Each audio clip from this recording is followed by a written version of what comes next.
When you ask God for things, a sign, guidance, His will to be done, you better be prepared for God to move fast.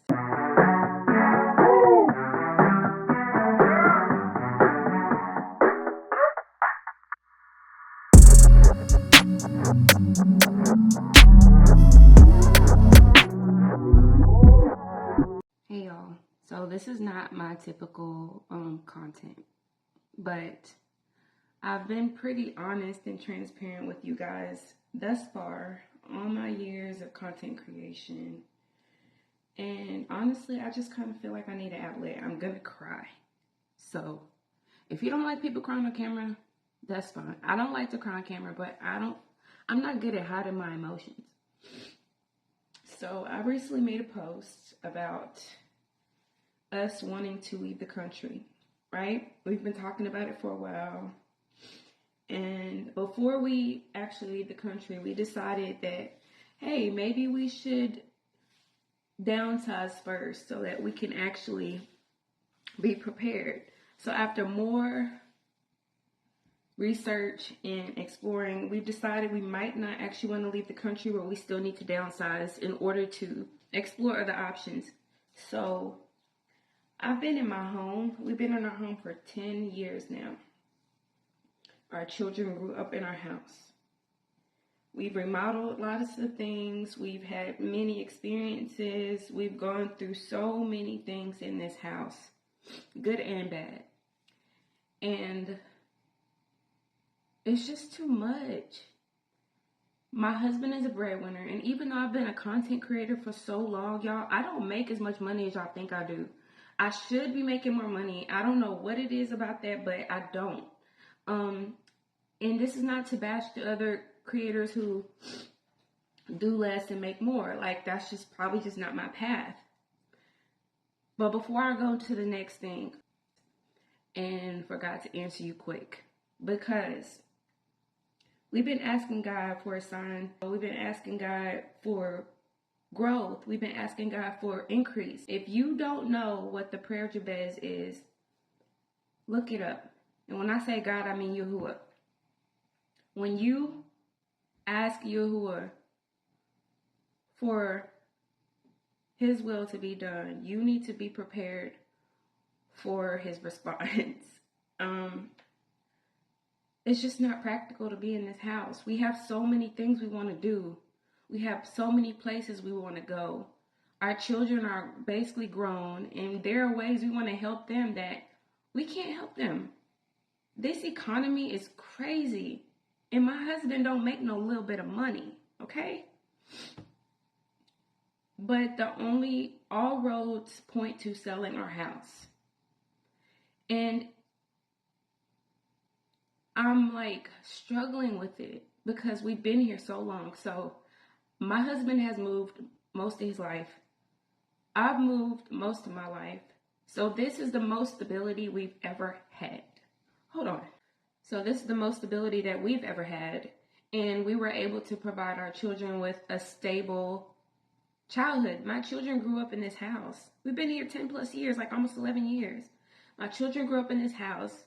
I've had 2 children grow up and graduate in this house. We've had countless birthday parties. My mom celebrated her 50th in this house.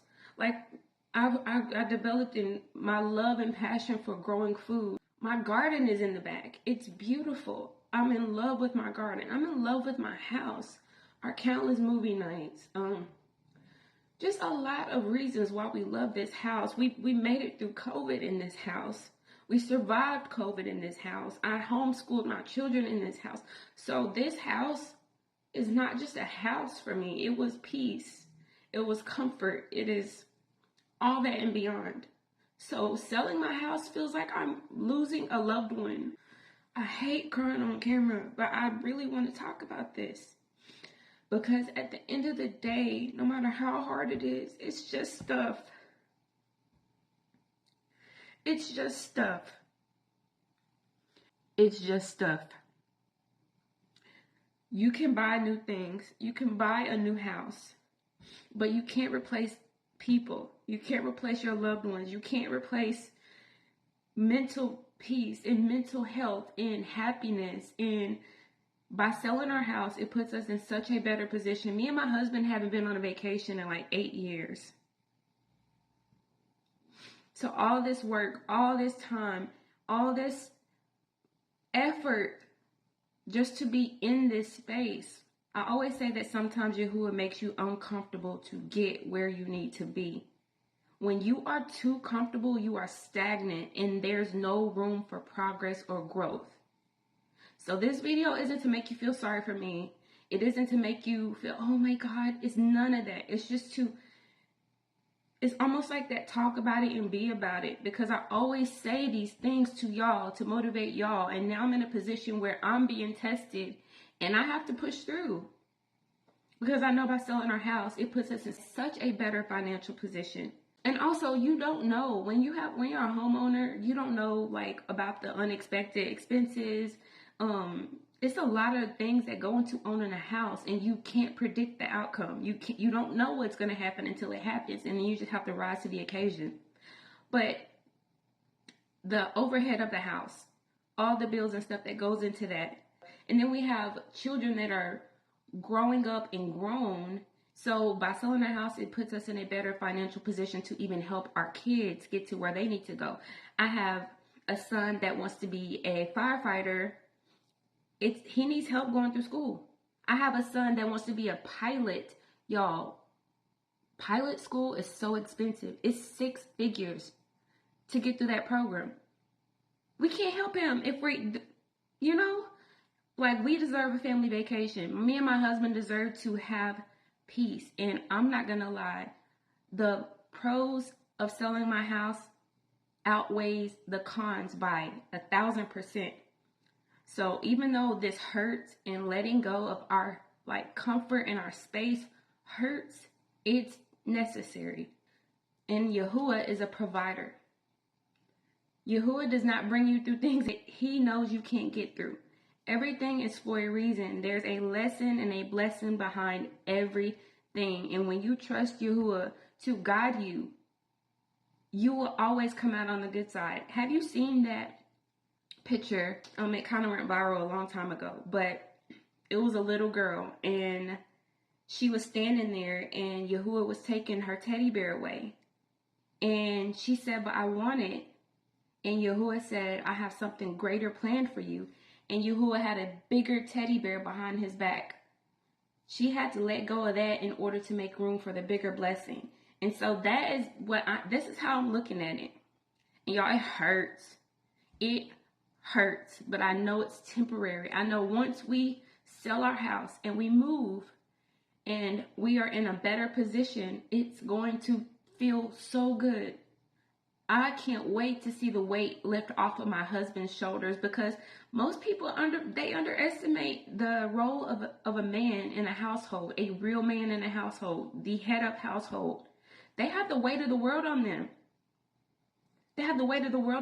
And most people often forget that, you know how women say, I'm just a girl. He's just a boy.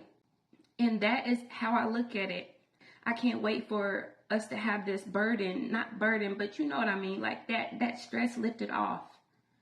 And I go through each room in my house every day, thanking my house for the time that it's given us, thanking my house for covering and protecting us, thanking my house for keeping us in this comfortable space and for giving us this stability. But I think that we have to release this in order to make room for bigger and more blessings. And I'm going to try and document as much as I can, but y'all, this is a very intimate thing for me. It's a very intimate time. It's almost like an emotional roller coaster that I'm going through. And I just want to, I guess, make as many more memories in our home as I possibly can before we sell. So this is our last summer in our house. My stomach's growling. This is the last summer in our house. This is my last summer with my garden. And I want to just be as happy as I can for these next 3 months. in our space. And I know there's greater later.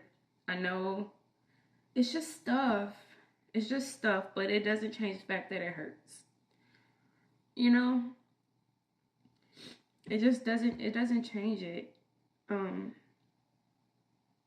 But I hope y'all appreciate my transparency. I'm sorry for crying on camera, but I'm not. It is what it is. We got to make room for the bigger blessings. We have to make room for abundance. Can't pray for increase if you are in a stagnant hoarder situation. And I feel like that's where we are right now. Like,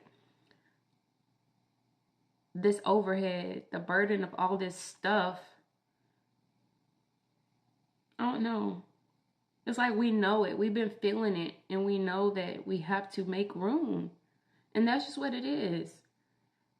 If you guys are in a situation where you're unsure of what to do and you've prayed to God and God has shown you signs, don't ignore them. And that's what we're doing. I'm happy that we're in a position to still have the choice to do this, you know, because some people don't have a choice. They lose it all because they've ignored so many signs from Yehuah. You have to listen. You have to listen, and you have to trust him in all things that you do. Because you can't sit here and pray for abundance, for all these different things, and Yehuah shows you what needs to be done to get there, and you ignore him. Like praying, it's like ordering food. It's literally like going to a restaurant, ordering food. You know that that waiter is going to get your order right because you told him exactly what you want. It might be a little off sometimes, but you trust that that's going to be right. You're not going to place your order and then go up to them every 5 minutes reminding them, hey, you remember my order? Hey, this is what I wanted. Hey, don't make sure that this doesn't happen. Like you don't do that. There's no difference in when you're dealing with Yehuah, when you're dealing with the Most High. Ask God for something. God shows you what needs to be done, and you have to trust him and trust the process. And that's what we're choosing to do. It hurts now, but we'll be fine later. So if you're going through anything, please know that it will get better. And you need to trust God. Trust the Most High in all things that you do. I'll try and keep y'all updated on the progress and the process. But that's that. On to new beginnings, new possibilities, and new freedoms. Live free, eat clean, and question everything. I love y'all.